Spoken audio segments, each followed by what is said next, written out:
¿Cómo estás? Bien, muchas gracias. ¿Tú? ¿Qué es vivir con una discapacidad? Pues para mí es vivir. Es vivir, enfrentarte a ciertas situaciones desde discriminación, pero también a las propias, ¿no? O sea, incluso las psicológicas, como este tema de aceptarlo, ¿no? Porque siempre se nos tiene como una visión de que una discapacidad es algo malo o algo que te impide o algo así, ¿no? Entonces, a mí como me lo detectaron ya después, o sea, no fue como que desde chiquita lo tenía diagnosticado. Fue un poco fuerte, ¿Cómo fue el diagnóstico? Pero bien. O sea, ¿a qué edad? A los 33 más o menos. ¿En qué consiste? Es más bien cuando te levantas te mareas, ¿verdad? Sí, es una condición que se llama disautonomía. Entonces afecta principalmente al sistema nervioso autónomo. Al final el sistema nervioso autónomo pues maneja 90% de lo que hace nuestro cuerpo, ¿no? Involuntariamente, como respiración, sudoración, las palpitaciones, todo lo que hace el sistema nervioso autónomo se ve afectado con la condición de disautonomía y lo hace disautónomo. A mí en específico se me deslava el sodio del cuerpo.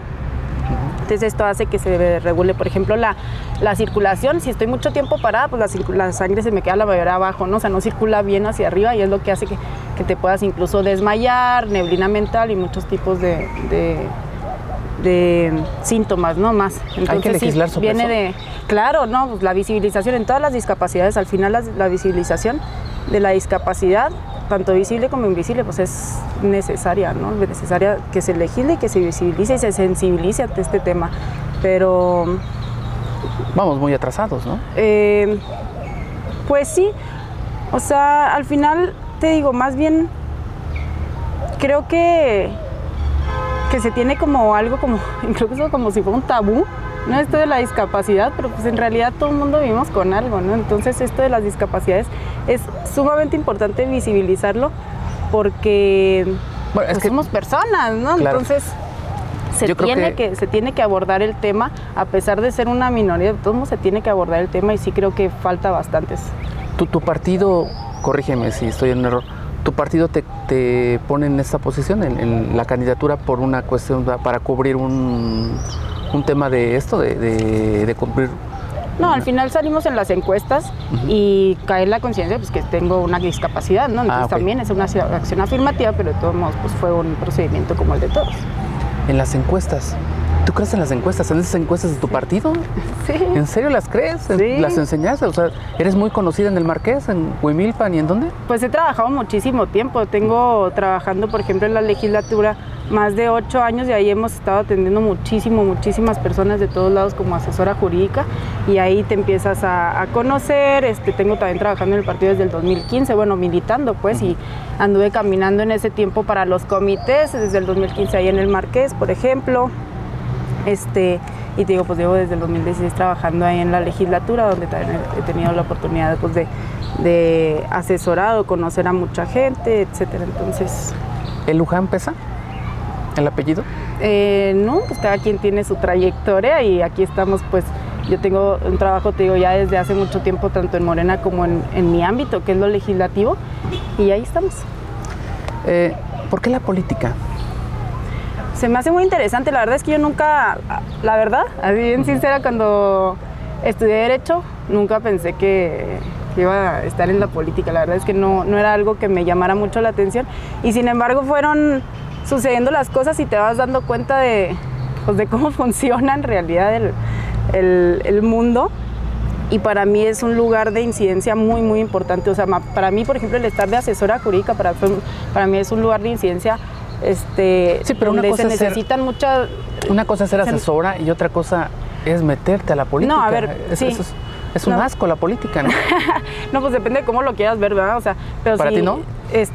Al final para mí es un punto de incidencia, o sea, para mí el hecho de estar ahí donde yo pueda asesorar sobre temas de derechos humanos, de activismo, de feminismo, ¿no? O sea, de todos estos temas, pues al final sí era un lugar donde se puede hacer algo, ¿no? O sea, yo me di cuenta que al final sí es un lugar donde se puede hacer algo, donde podemos incidir y que se puede servir a los demás, ¿no? O sea, y como bien dice pues Andrés Manuel y todo que es para servir al pueblo, no servirse al pueblo, ¿no? También depende de cómo tú lo quieras ver, porque pues sí, antes en mucho tiempo fue para servirse al pueblo y no servir al pueblo, ¿no? Entonces, pues, ¿qué es la comunicación para usted? Este tipo de pensamiento, ¿perdón? ¿La comunicación para usted qué es? Con la comunicación política, ¿cómo observarla? Porque siento que es su debilidad, ¿no? De comunicación política. De comunicar. Poder comunicar propuesta, comunicar. Claro. ¿No siente que que podría ser un poco más complicado? Pues no, al final el punto es comunicar lo que se piensa, lo que se quiere hacer, independientemente si alguien tiene habilidades de una forma u otra. Existimos muchos tipos de cerebros, entonces desde ahí pues existen muchos tipos de en la autocrítica sí comunica bien. Comunicación. Sí comunica por ejemplo sus propuestas. ¿Cómo hacerle para que llegue a más gente? Pues las estamos tratando de promover de casa por casa, estamos tratando de promover el hecho de todo lo que estamos proponiendo casa por casa, en redes sociales, etcétera. ¿En Querétaro se siente usted segura? Pues como mujer la verdad es que es muy difícil sentirse segura aquí en Querétaro. ¿Por qué? Pues la violencia contra la mujer en todos lados es un tema, ¿no? Entonces el hecho de caminar a oscuras, de caminar solas, pues siempre es un tema donde las mujeres hemos sentido ese punto como vulnerable. ¿Hay algún en el espacio que le toca de hacer campaña, hay algún espacio en donde sienta usted mayor inseguridad? O sea, son 3 municipios, ¿no? Uh-huh. ¿Dónde nota usted? Al final la gente ha dicho, por ejemplo, mucho en las comunidades, ¿en dónde? Que hay inseguridad desde en Marqués, en Pedro Escobedo y en Milpal, en las 3, en comunidades como Calamanda, por ejemplo, donde ya se está centrando mucho la venta de drogas, por ejemplo, y que se juntan las pandillas o que no hay luz en las calles. Entonces, pues ese tipo de factores hacen que la inseguridad crezca incluso en la percepción. ¿Confía en la policía? No. ¿Por qué? Pues la verdad es que he tenido, o sea, aparte del sentir de la gente, que al final me comunican que agarran a cualquier persona, ¿no? Sin siquiera con una orden de arresto, sin nada. O sea, hay mucho tipo de corrupción en la policía. A mí me tocó, por ejemplo, hablar una vez que me habían robado una pieza ahí de mi casa, y hablé, ¿no? Y me dicen, no, es que aquí no se tiene que comunicar. Yo hablé al 911. Me dice, no, aquí no se tiene que comunicar, se tiene que comunicar a la policía del Marqués. Y le dije, pero pues que no 911 es como universal, ¿no? O sea, y me dice, no, tienes que comunicarte al Marqués. Y hablo a la del Marqués y nunca me contestaron.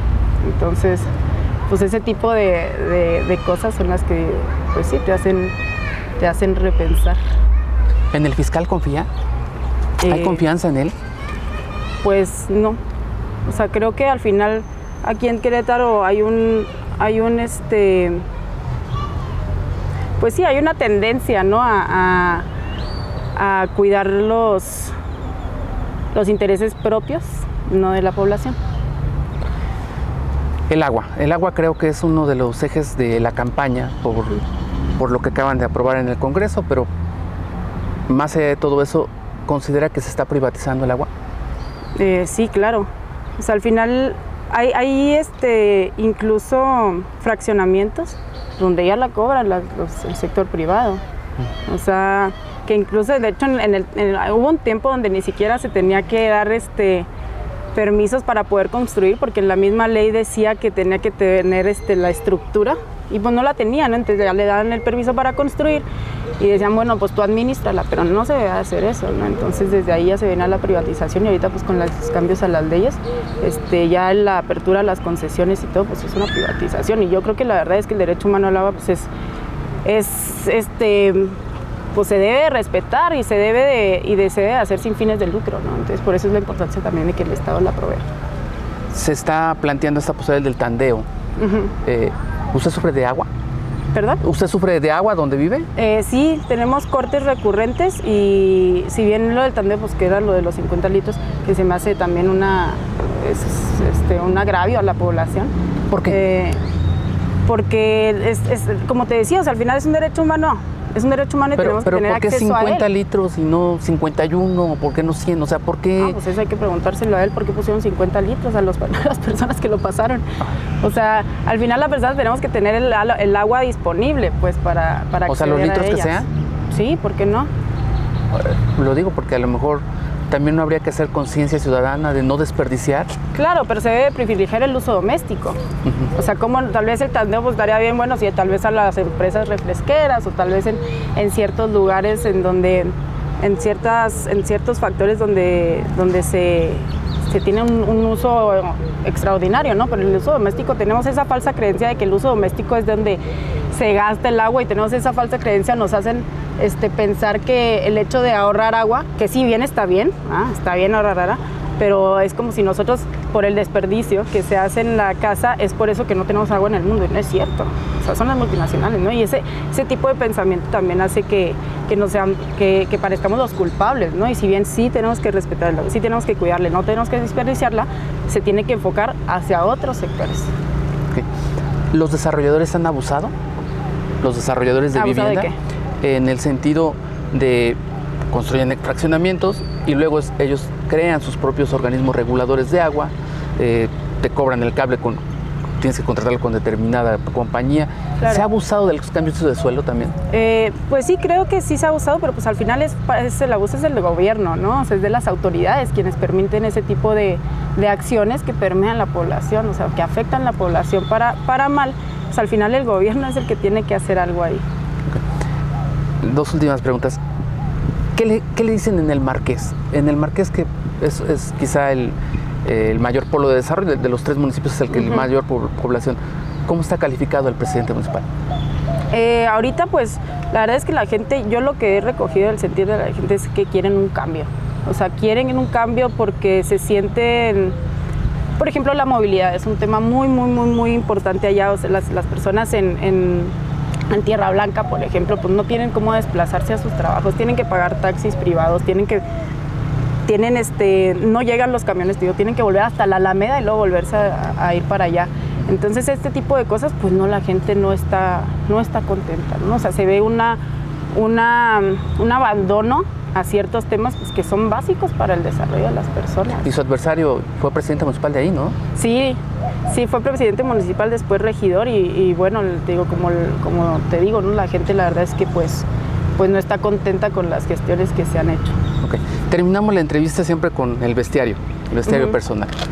¿Con qué animal se identifica usted? Le digo un nombre por sus características, por sus defectos, no sé, como usted quiera. No, yo la verdad es que más que un insecto, la verdad es que es la mariposa, pero es por el hecho del desarrollo, ¿no? O sea, como todo el proceso de evolución que tienen las mariposas, si bien lo veo desde el ámbito laboral, el ámbito de la salud mental, el ámbito de la política incluso, ¿no? O sea, pero personal sobre todo, como ese tipo de evolución que al final que tiene la mariposa, el proceso, se me hace algo impresionante y que creo que todas, pues al final todas las personas lo tenemos, pero yo en lo personal me siento que es una evolución en la que estoy dando. ¿Andrés Manuel? A él lo veo como pudiera ser como un león, así como protector, ¿no? Okay. Mauricio Curi. No, pues un depredador. ¿Como quién? Pues es que pudiera ser ¿como quién? O como qué animal. Ajá. Sí. Pues es que al final puede ser hasta, digo, el mismo león, ¿no? Pero pues hay muchos animales como para repetir uno.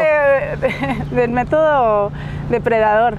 ¿Sabes cómo se me figura? No es o sea, bueno, es algo que ya está extinto, pero se me figura como un T-Rex, ¿no? O sea, así como el hecho de ir a devorar todo a su paso. Okay. Rufina Benítez. Pues la veo como tal vez una pantera también ahí tratando. ¿Por qué? Pues la veo como en camino, ¿no? A defender todo lo que se ha creado en el movimiento.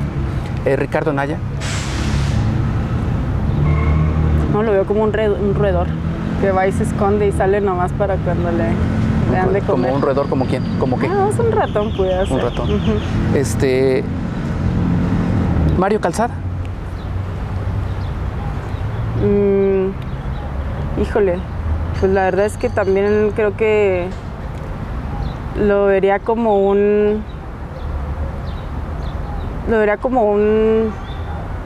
tiburón, ¿no? O sea, que al final puede tener como todo este aparato para ir a devorar a los pequeños peces, digamos, pero que al final, pues, creo que sí, o sea, que él tiene todo este aparato como para devorarlo a los demás, pues al final, de todos modos, si se enfrentan en grupo, pues no va a salir victorioso, digamos, ¿no? Ok, y el último, Enrique Vega.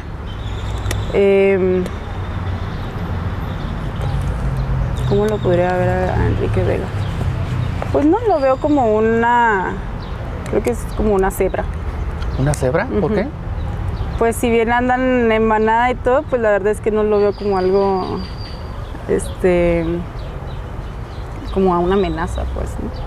Muchas gracias, le agradezco. Gracias.